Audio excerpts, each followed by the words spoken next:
Bryann Trejo remembers feeling rejected at 13 years old when his mother called the police and had he and his twin brother arrested.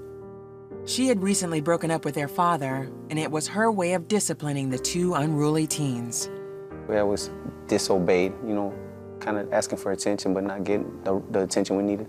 We were feeling like we're last. She's choosing her boyfriends first, so it put us in a place where, well, who does love us? Released from juvenile prison, they found shelter and acceptance among neighborhood troublemakers and started stealing and dealing drugs. So we eventually found the love in the streets, some knuckleheads that were rejected from their household, that they formed their own brotherhood. We robbed people to eat, literally call the pizza man if we're hungry, call the pizza man and we'll get guns and rob, and it started building this lifestyle. If we want it, we'll come together and we'll get it, even if it's the wrong way. It made me feel like this is somewhere where I am wanted. I didn't know it at the time, but they were using us too, because they knew that we would do whatever for the brothers. For the next several years, Bryann was immersed in street life and was in and out of jail. At 21, he tried to avenge a failed hit on his brother. I see the man coming this way and he sees me, and I've been looking for him. And I got a gun on my lap, I'm by myself. I'm pulling up to him, like, man, perfect timing. And he's coming to the car with his friends and they're thinking they're gonna beat me up. And I'm thinking, I got you. And as soon as he came to the thing, I rolled the window down, boom, boom. He's on the floor, he's shaking. I'm shooting this way at them. And I remember pitting off like, yeah, I got you, victory. Bryann was arrested and charged with attempted murder. While awaiting trial, he realized that his so-called friends weren't around anymore. Everyone I thought loved me vanished on me. So I'm like, man, where's my loyalty at? And I remember I had a list of everybody that did me wrong, what I was gonna do to them, man. I was gonna hurt her, I was gonna hurt him, so I'm sitting there in this cell, restless, so angry. Then he remembered that revenge hadn't gotten him far, so he prayed to God. I've heard the gospel preached before, salvation, and it's free, and that God loves you, and that he wants you to come home. I went to a church service that night in jail, right? And everything just came right back.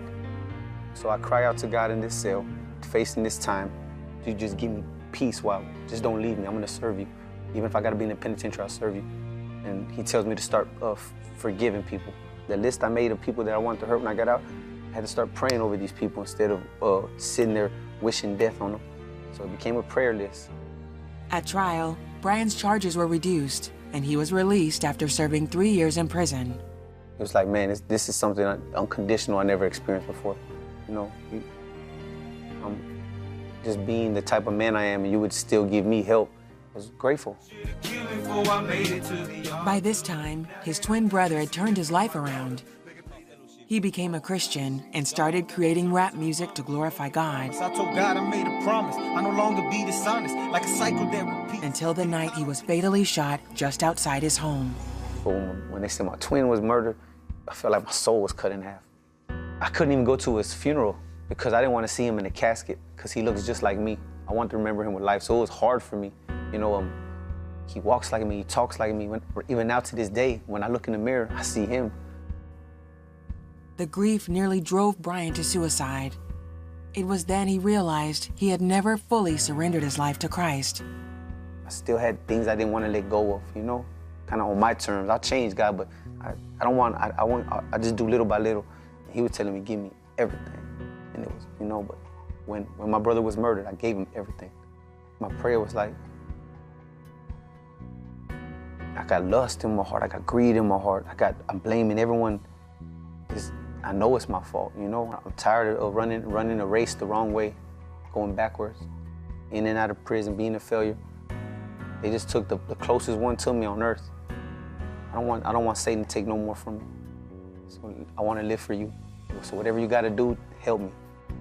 Bryann's prayer was answered, and his life was transformed. He forgave his brother's killers and reconciled with his mother. Now he honors his brother's memory by continuing his music. Love and forgiveness, boy, we rise on our enemies. Today, Bryann is married and has a family of his own. Through their ministry, Kingdom Music, they travel and share the message that forgiveness is freedom, and God's love is the way home. But knowing that the Father looks for me and says, come home, that's a different type of love. I'm like, man, it's beautiful to know that he loves me like that.